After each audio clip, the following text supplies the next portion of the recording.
Ma vision personnelle de l'argent est peut-être un peu particulière, peut-être que vous allez découvrir une nouvelle façon de voir les choses, un nouvel angle de vue. Je vous invite à écouter ça et peut-être me donner votre avis en commentaire. La plupart des gens pensent que l'argent, c'est juste des pièces et des billets. Mais je crois que c'est un sujet, l'argent, qui est beaucoup trop émotionnel pour que ça soit juste du papier et de la ferraille.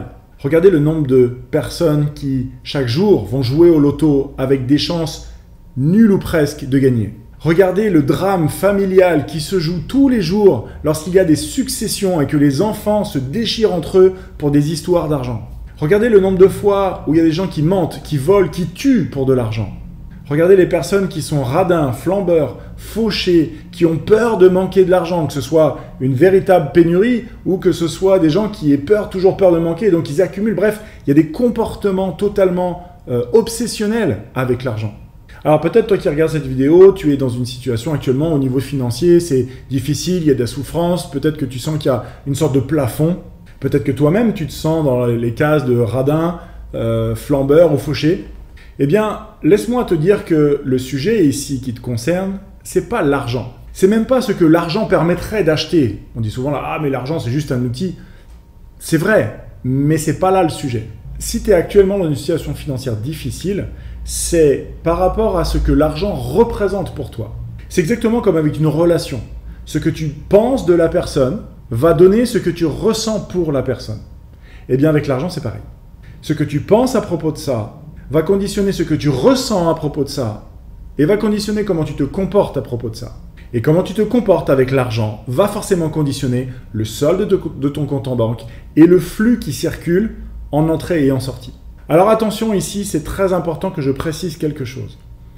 Ta situation financière actuelle n'a rien à voir, mais alors absolument rien à voir avec le fait que tu sois une bonne ou une mauvaise personne. Il y a des salopards qui sont blindés d'argent et des très bonnes personnes qui sont totalement fauchées. Donc il n'y a pas de corrélation entre le fait d'être une bonne personne et le fait d'avoir de l'argent. Donc ne cherche pas la réponse ici. Il n'y a aucun jugement de valeur sur la personne en fonction de sa situation financière. C'est simplement des processus inconscients qui sont en route de façon inaccessible parce que inconscient et qui t'ont amené dans la situation financière dans laquelle tu es aujourd'hui. Évidemment, tu feras preuve de responsabilité ici. Tu es conscient, consciente que si c'est ton processus inconscient qui t'a amené là, il va falloir assumer la situation à court terme. Mais bonne nouvelle, si c'est ton processus inconscient qui t'a amené là, tu as accès à ce truc-là pour le modifier et donc de changer ta trajectoire financière pour le restant de tes jours. Tu sais, personnellement, j'ai été élevé par un flambeur et comme un flambeur. Ensuite, j'ai vécu de nombreuses années en étant totalement fauché. Ensuite, j'ai connu des années où j'étais à l'aise, où ça allait. Et aujourd'hui, je suis en train de faire un tour du monde en famille. Donc, j'ai connu vraiment un petit peu les deux côtés de la barrière, si tu veux.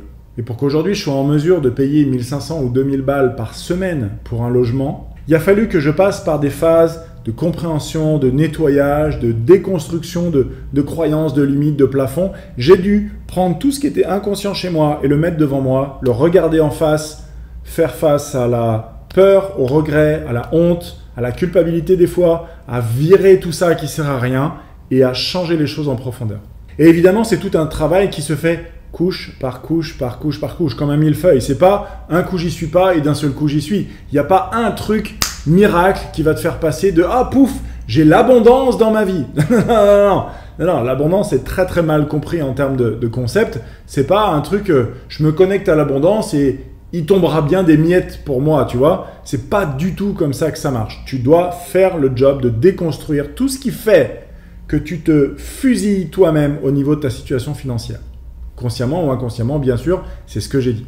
Donc personnellement, le chemin que j'ai suivi moi, ça a été peut-être un chemin typique ou pas, je sais pas, mais ça a été vraiment de déconstruire ma perception de ce qu'est l'argent, de ce que ça représente. J'ai dû considérablement pacifier ma gestion, ma relation avec l'argent, ma relation concrète de comment je le gagne et comment je le dépense. J'ai dû travailler sur le fait de libérer mes propres plafonds de verre sur les gains que je pouvais avoir, sur les tarifs que je pouvais pratiquer.